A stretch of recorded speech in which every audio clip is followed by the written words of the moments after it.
I understand that. We all understand that. Now, I have a problem, and it's just not Native Americans. I just have a problem with black people too, right? Now, let's pause on the Native Americans at that point in history. Now, let's look at black people.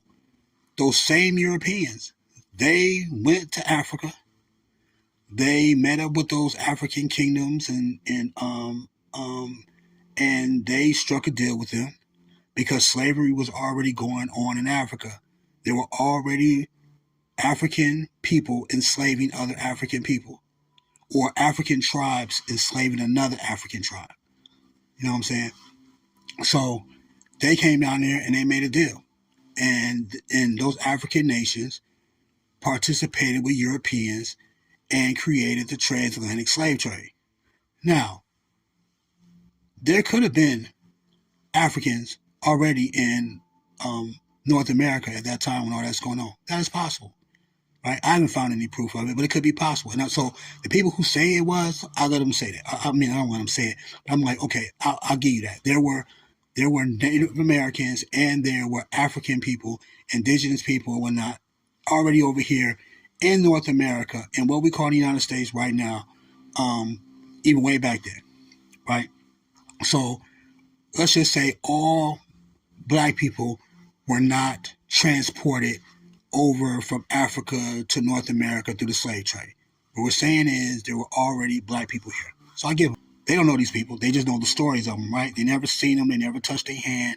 They never heard their voice, right? They was told stories that they existed. But they are upset at the American system for doing what they did to their ancestors. All the brutality, all the rapes, all the fucking chaos, all the destruction of the land, all that type of stuff, right? And this is another thing that's a problem is that the land wasn't stolen.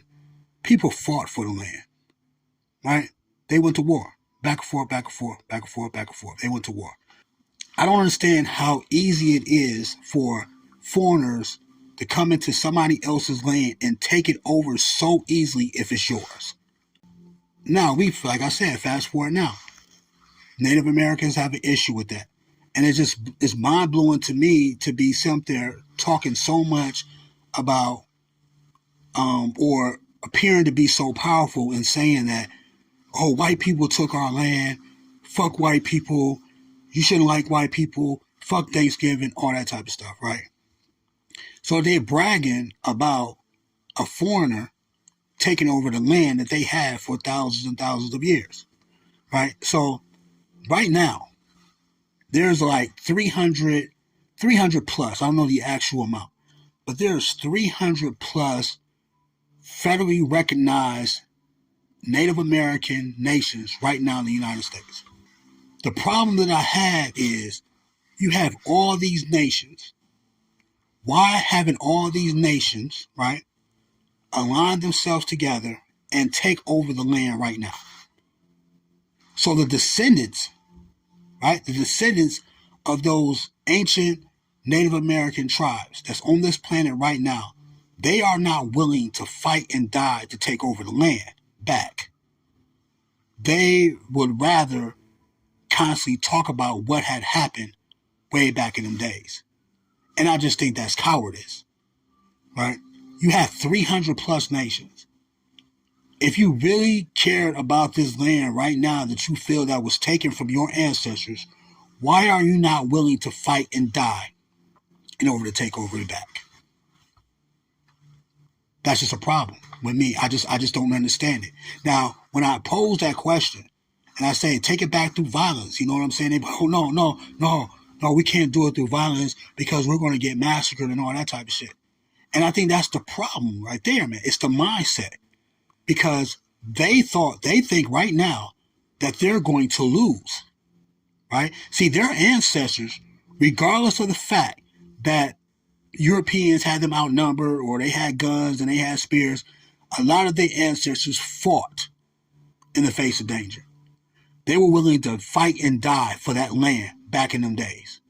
But the descendants right now of those ancestors are not willing to fight and die for the land at this moment. They're not willing to go to war with the descendants of those Europeans that destroyed their ancestors.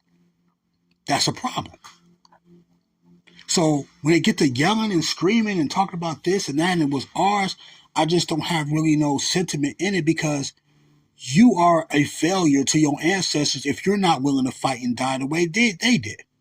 And in their brain, they're thinking they're going to lose. That's the problem. But their ancestors didn't think they were going to lose. They fought with glory and they died on the battlefield. A lot of them. And a lot of them surrendered. A lot of them went through the most craziest, heinous fucking crimes unknown to humankind, right? So right now, I'm looking at the ancestors, not the ancestors, the descendants, and I'm like, look, why y'all not fighting? Why are you bragging and talking so much about what somebody took from you? Now, the problem is that they're fearful probably of the federal government and what's going to happen to them. But this is one thing that I tried to tell my friend, right? I try to let her know that, look, the Americans, right, that once the Americans, I mean, once they became their own nation, the Americans had the mindset of fight and die, of not being fearful like that. They were willing to fight and die to take the land.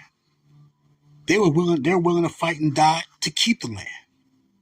So the thing, it's not like the Europeans are stronger than Native Americans. It's not like the Europeans are stronger than the African Americans right now that's living in the United States. The thing that separates them is that Europeans are willing to fight and die to keep the land.